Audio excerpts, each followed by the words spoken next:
ఇందిరమ్మ ఇళ్ల దరఖాస్తుదారులకి ముఖ్యమంత్రి రేవంత్ రెడ్డి ఒక గుడ్ న్యూస్ వినిపించినటువంటి సందర్భం. ఎస్, ఇందిరమ్మ ఇళ్ల కోసం దరఖాస్తు ఎవరైతే చేసుకున్నారో వాళ్ళందరికీ కూడా మలివిడత ఇప్పుడు ఏప్రిల్ నెల నుంచి ఈ యొక్క అప్రూవల్ ఫామ్స్ అయితే ఇవ్వబోతున్నట్లుగా తెలుస్తోంది.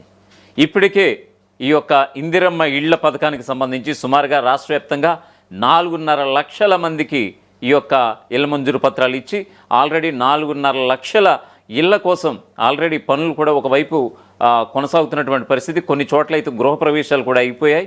సో ఇప్పటి వరకు 4.5 లక్షల ఇళ్ల కేటాయింపు అయితే ఇక మీదట మలివిడత మరో దఫా ఇవ్వబోతున్నట్లుగా కూడా తెలుస్తోంది. వాస్తవానికి ఇందిరమ్మ ఇళ్ళు అంటే ఏమిటి అంటే, మీ దగ్గర స్థలం లేదు, కనీసం ఉండడానికి ఇల్లు లేదు, కనీసం కట్టుకోవడానికి డబ్బులు లేవు అనుకుంటే కనుక ఆ ఉండడానికి స్థలంతో పాటు కట్టుకోవడానికి ఈ యొక్క డబ్బులు ఖర్చు కూడా ప్రభుత్వమే భరించేలాగా ఈ పథకాన్ని రూపకల్పన చేయడం జరిగింది. మరొక వైపు పక్కా ఇళ్ళు అనేది మీ దగ్గర ఏమీ లేకుండా ఉంటే, కేవలం స్థలం మాత్రమే ఉంటే గనక ఎస్, మీకు నిర్మాణ ఖర్చులకి ఒక 5 లక్షల రూపాయలు ఇచ్చేందుకు ప్రభుత్వం తరఫున ఈ యొక్క పథకాన్ని రూపకల్పన చేయడం జరిగింది.